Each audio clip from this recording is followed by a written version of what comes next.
नमस्कार बच्चों, आज हम क्लास 10th चैप्टर 1 एक्सरसाइज 1.3 करने जा रहे हैं। ठीक है, तो डायरेक्ट हम पहले क्वेश्चन पे चलते हैं। क्वेश्चन नंबर 1 पर। क्वेश्चन नंबर 1 क्या कहता है कि सिद्ध कीजिए वर्गमूल 5 एक अपरिमेय संख्या है। कि सिद्ध करना है हमें, सिद्ध क्या करना है कि वर्गमूल 5 एक अपरिमेय संख्या है। वैसे तो हमें पता ही है कि अपरिमेय संख्या है, बट हम इसको सिद्ध करके दिखाना है। ठीक है, तो इसके लिए हम क्या करेंगे, हम इसका उल्टा मान लेते हैं। इसमें दिया है कि वर्गमूल 5 एक अपरिमेय संख्या है, हम मान लेते हैं कि वर्गमूल 5 एक परिमेय संख्या है। माना वर्गमूल 5 एक परिमेय संख्या है। ठीक है, अब परिमेय संख्या कौन सी होती है, ये हम लोगों ने एक्सरसाइज 1.1 में जब हमने बेसिक शुरू किया था, बेसिक पॉइंट्स से हम लोगों ने डिस्कस किया था कि परिमेय संख्याएं क्या होती है। तो आप लोग जो है, जो हमारी सबसे पहली वीडियो है एक्सरसाइज 1.1 की, आप उसको जाकर देखिए। उस वीडियो में आपको बहुत अच्छे से समझ आ जाएगा कि परिमेय संख्या क्या होती है। तो वर्गमूल 5 अगर एक परिमेय संख्या है तो हम इसे p/q के रूप में लिख सकते हैं, क्योंकि परिमेय संख्या हमेशा p/q के रूप में होती है। और p/q में जहाँ पर q का मान 0 नहीं होना चाहिए, q का मान 0 नहीं हो सकता। उसके बाद तीसरी कंडीशन होती है कि p और q सह अभाज्य संख्याएं, सह अभाज्य संख्याएं होती हैं। सह अभाज्य संख्याएं कौन सी होती हैं, जिनका HCF 1 होता है, उनको हम सह अभाज्य संख्याएं बोलते हैं। जैसे मान लें 2 और 3, इन दोनों का अगर हम HCF देखेंगे तो 1 आएगा। 11 और 17, इन दोनों का अगर हम HCF देखेंगे 1 आएगा। तो इनको हम सह अभाज्य संख्याएं बोलते हैं, जहाँ पर दोनों संख्याएं अभाज्य होती हैं। तो HCF जो है P और Q का वो कितना होगा, 1 होगा। तो यहाँ पर आगे जो है हमने वर्गमूल 5 को एक परिमेय संख्या परिमेय संख्या मान लिया है। तो वर्गमूल 5 बराबर है p/q। यहाँ पर हम क्रॉस मल्टीप्लिकेशन करेंगे तो ये हो जाएगा वर्गमूल 5q बराबर p हो जाएगा। यानी कि इसको ढंग से लिख लेते हैं, p बराबर वर्गमूल 5q। अब इसका क्या करेंगे, वर्ग करेंगे। तो यहाँ लिखेंगे हम दोनों तरफ वर्ग करने पर। तो दोनों तरफ जब हम वर्ग करते हैं, p का स्क्वायर बराबर वर्गमूल 5q, इसका स्क्वायर हो जाएगा। तो p का स्क्वायर बराबर वर्गमूल 5 का और वर्गमूल 5 के साथ स्क्वायर करेंगे, वर्गमूल 5 गुणा वर्गमूल 5, तो इसका 5 हो जाता है। ठीक है, तो यहाँ हो जाएगा 5q स्क्वायर। तो यहाँ पर हम एक लाइन लिखेंगे कि p स्क्वायर जो है वो 5 से विभाजित है, 5 एक गुणांक है। ठीक है, यहाँ पर हम लिखेंगे p स्क्वायर 5 से विभाजित है, विभाजित है, इसलिए 5 p को भी, जो 5 है वो p को भी विभाजित करेगा, विभाजित करेगा। जैसे एक साइड में एक एग्जांपल देख लेते हैं कि हमारे पास जो है वो 4 का वर्ग है 16। ठीक है, 16 को अगर 4 विभाजित कर रहा है तो इसका जो वर्गमूल होगा उसको भी 4 विभाजित करेगा, मतलब 4 के वर्ग को भी 4 विभाजित कर रहा है। ठीक है, उसका 16 और 16 के वर्ग को भी 4 विभाजित कर रहा है। p स्क्वायर 5 को विभाजित कर रहा है तो p भी तो 5 से विभाजित होगा। उसके बाद p बराबर 5 r मान लीजिए। ठीक है, और जहाँ पर r जो है एक पूर्णांक है, r क्या है, एक पूर्णांक है। तो p बराबर 5r यहाँ लिखेंगे, जैसे ऊपर किया था, दोनों तरफ वर्ग करने पर। जब दोनों तरफ वर्ग करेंगे p स्क्वायर बराबर 5r स्क्वायर, पी स्क्वायर बराबर कितना हो जाएगा, 5 5 25 आर स्क्वायर। अब यहाँ पर आपने देखा था पी का मान हमारा निकल कर आया था, पी स्क्वायर का मान था 5 क्यू स्क्वायर। तो यहाँ पर हम पी स्क्वायर का मान रख लेते हैं, पी स्क्वायर का मान 5 क्यू स्क्वायर रखने पर, ठीक है, ये हमारी समीकरण 1 थी, ठीक है। तो यहाँ पर जब आप पी स्क्वायर का मान 5 क्यू रखेंगे, 5 क्यू स्क्वायर बराबर 25 आर स्क्वायर हो जाएगा, ठीक है। तो जब हम इसको काटेंगे 5 से, ये 5 आ जाएगा, तो क्यू स्क्वायर बराबर कितना हो जाएगा, 5 आर स्क्वायर। तो जैसे यहाँ पर था कि पी स्क्वायर 5 से विभाजित है, तो पी भी 5 से विभाजित होगा, तो ऐसे ही जो क्यू स्क्वायर है 5 से विभाजित है, क्यू स्क्वायर 5 से विभाजित है, इसलिए क्यू भी 5 से विभाजित होगा।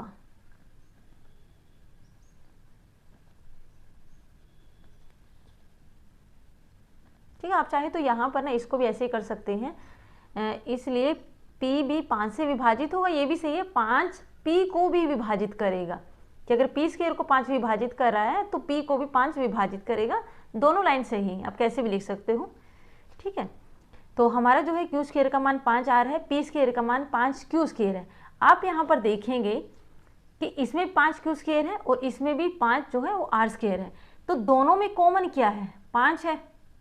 अगर हम देखेंगे तो दोनों में कॉमन जो है वो 5 है, तो यहाँ पर कॉमन 5 है, तो HCF कितना होगा, 5 होगा।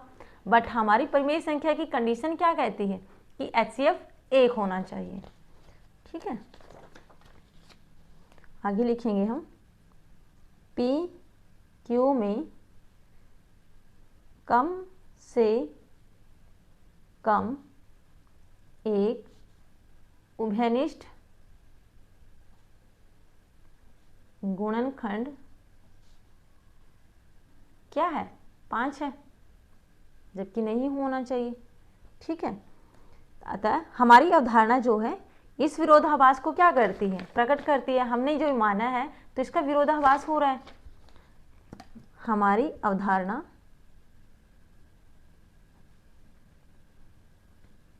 आपको ये सारी लाइंस लिखनी है, ठीक है, ये क्वेश्चन में लिखनी है आपको। हमारी अवधारणा यह है विरोधाभास प्रकट करती है कि वर्गमूल 5 एक परिमेय संख्या है।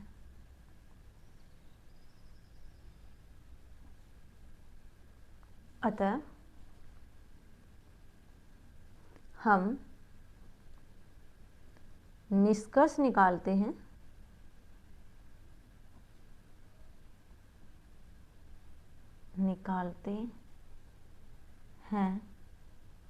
कि वर्गमूल 5 एक अपरिमेय संख्या है।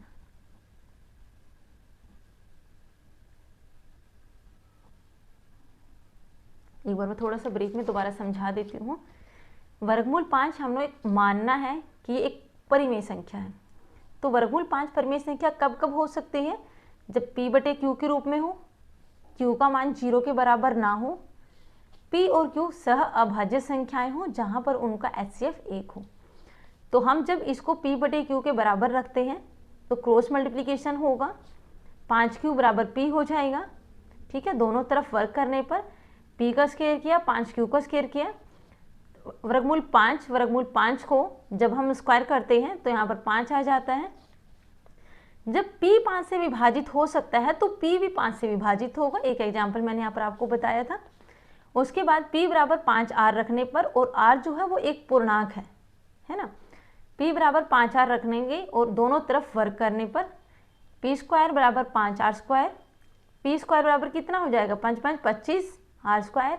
और यहाँ पर हमारा P का मान आया था, तो इस P के मान को हम यहाँ पर रखेंगे, P का मान की जगह पे, P की जगह पे रखेंगे 5Q स्क्वायर बराबर 25 R स्क्वायर।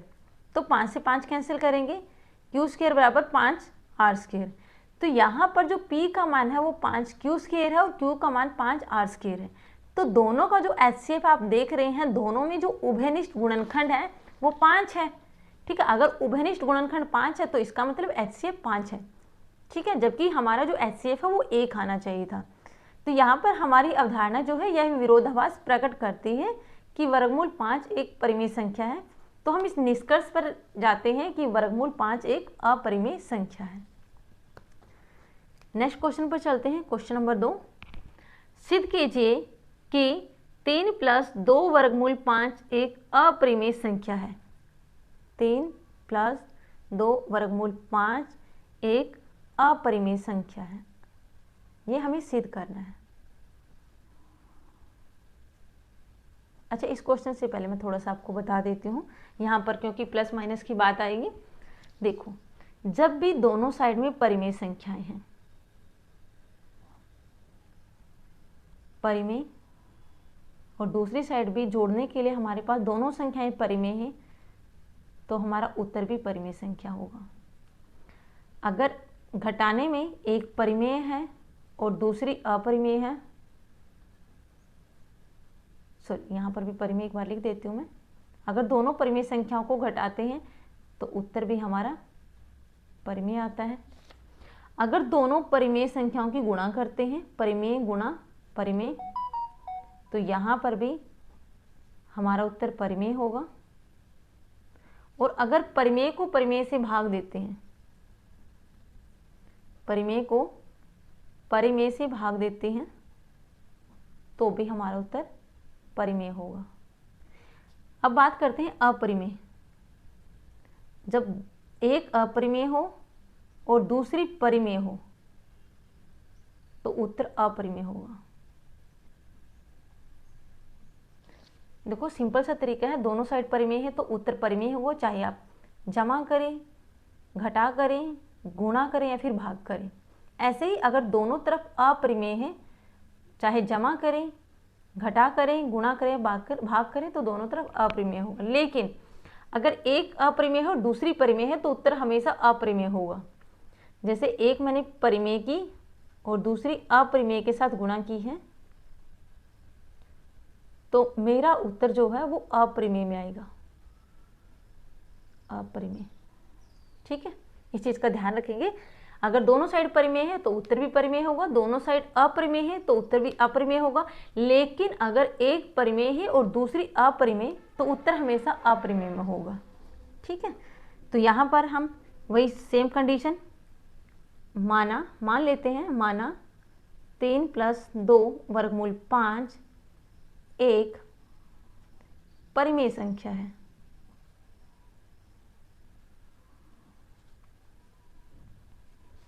तो उसके लिए क्या होगा, 3 + 2 वर्गमूल 5 बराबर क्या होगा, p/q, जहाँ पर q का मान 0 के बराबर नहीं होगा और p और q सह अभाज्य संख्याएं हों, जिसमें इनका HCF, p और q का HCF 1 हो। तो 3 + 2 वर्गमूल 5 बराबर p/q। तो हम वर्गमूल वालों को एक साइड रख लेते हैं और बिना वर्गमूल वालों को दूसरी साइड लेके जाते हैं। तो 2 वर्गमूल 5 बराबर क्या हो जाएगा, p/q, प्लस का 3 है, माइनस का 3 हो जाएगा। वर्गमूल 5 बराबर क्या होगा, p/q माइनस 3, नीचे आ जाएगा 2 से भाग। तो यहाँ पर जो ये है, ठीक है, ये हमारा जो मान है ये p/q के रूप में है और यहाँ पर ये पूर्णांक है, ठीक है, सह अभाज्य हैं। तो यहाँ पर जो ये वाली है ये हमें सिद्ध करता है कि ये परिमेय संख्या है। बट इस साइड जो वर्गमूल 5 है, अभी हमने सिद्ध किया था कि वर्गमूल 5 एक अपरिमेय संख्या है। तो हम यहाँ पर जो ऊपर हमने क्वेश्चन नंबर 1 में लाइन लिखी, तो ये लाइन आपकी सेम रहेंगी। ठीक है, हमें पता है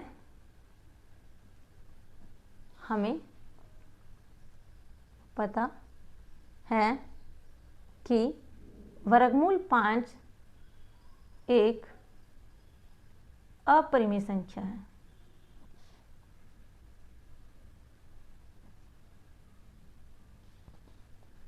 हमारी अवधारणा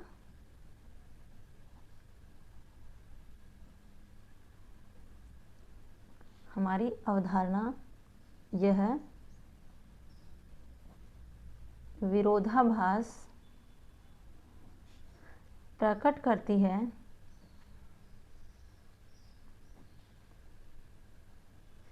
कि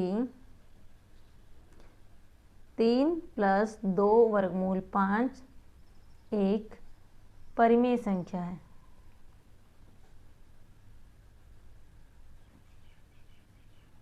अतः हम निष्कर्ष निकालते हैं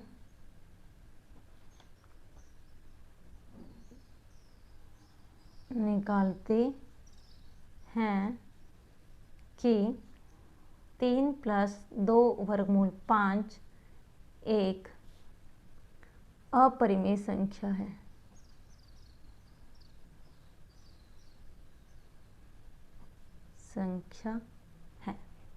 ठीक है। नेक्स्ट क्वेश्चन है क्वेश्चन नंबर 10। सिद्ध कीजिए कि निम्नलिखित संख्याएं अपरिमेय हैं। तो लगभग वैसे ही हैं, हमें सिद्ध करना है कि संख्याएं अपरिमेय हैं। तो पहला इन्होंने दिया है 1/√2। ठीक है, तो वही है, माना आपको उल्टा मानना है, माना 1/2 एक परिमेय संख्या है। अच्छा, कोई भी क्वेश्चन आए ऐसा वाला, तो जब भी आप लिखेंगे कि कोई भी संख्या एक परिमेय संख्या हम लोग मान लेते हैं, तो उसको ऐसे लिख के उसको दिखाना भी, आपको परिमेय संख्या की डेफिनेशन भी एक तरह से लिखनी है कि 1/√2 अगर एक परिमेय संख्या है तो वो कैसी होनी चाहिए, p/q के रूप में होनी चाहिए, जहाँ पर q का मान 0 नहीं होना चाहिए और p और q का HCF वो 1 होना चाहिए।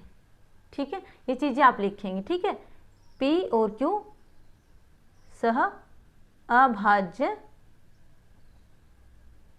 संख्याएं हों। ठीक है, ये चीज़ आपको लिखनी है। तो उसके बाद हम क्वेश्चन को आगे बढ़ाएंगे। 1/√2 ये p/q है। अच्छा, कोई भी अगर संख्या p/q के रूप में है, ठीक है, जो परिमेय संख्या है, जैसे 2/3 है, ये एक परिमेय संख्या है। इसको अगर मैं लिख दूं 3/2 तब भी तो एक परिमेय संख्या रहेगी। तो हम इसको उल्टा करके लिख लेते हैं, √2/1 बराबर q/p हो जाएगा, p के इसके साथ। ठीक है, √2p बराबर q आ जाएगा। ठीक है, और यहाँ पर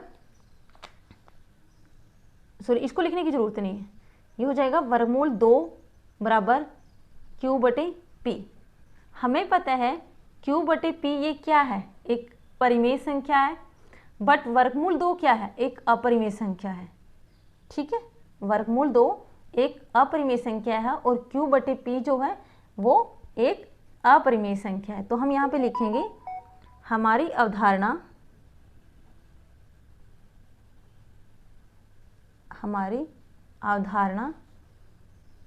यह एक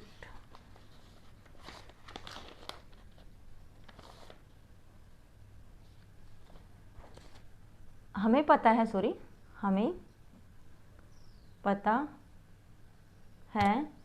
कि √2 एक अपरिमेय संख्या है।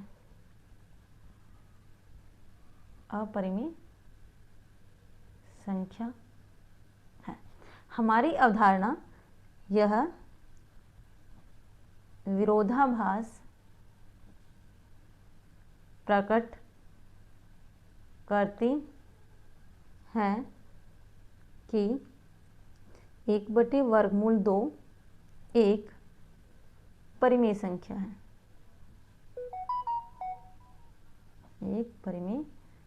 है। अतः हम निष्कर्ष निकालते हैं निकालते हैं कि 1/√2 एक अपरिमेय संख्या है।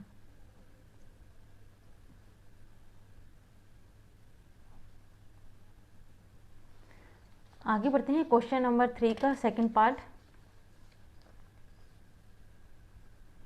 क्या दिया है?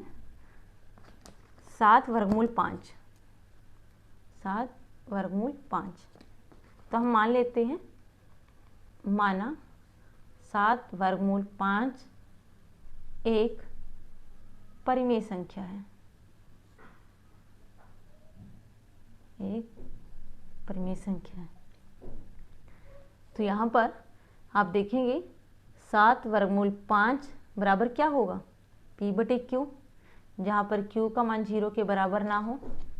ठीक है, P और Q सह अभाज्य संख्याएं हों,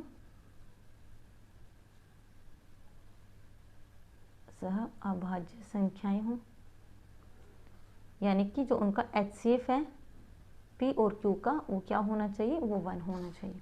ठीक है, तो 7/5 बराबर P/Q, √5 बराबर P/Q। तो यहाँ पर 7 है तो नीचे 7 चला जाएगा, √5 बराबर P/7Q। तो 7Q आपको पता है यहाँ पर ये क्या है? एक परिमेय संख्या है। तो यहाँ पर हम सेम लाइन लिखेंगे। अतः हमें पता है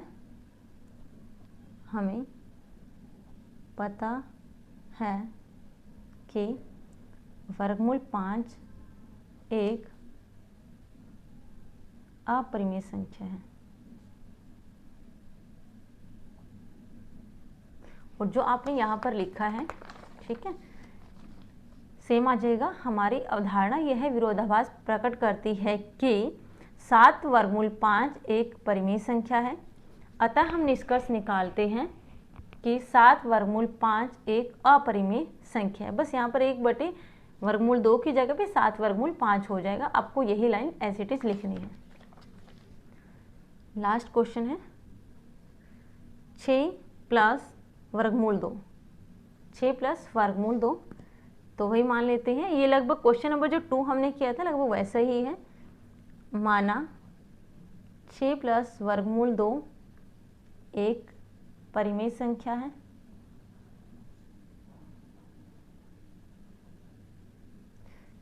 वही 6 + √2 किसके रूप में होना चाहिए? P/Q के रूप में होना चाहिए, जहाँ पर Q का मान 0 के बराबर ना हो, P और Q सह अभाज्य संख्याएं हों,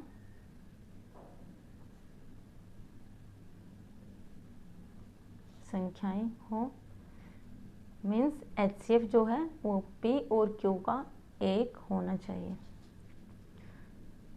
6 + √2 बराबर P/Q हो जाएगा। √2 बराबर P/Q, प्लस का 6 है तो इधर आके माइनस का 6 हो जाएगा। ठीक है, हमें पता है, क्या पता है कि √2, हमें पता है कि √2 एक अपरिमेय संख्या है।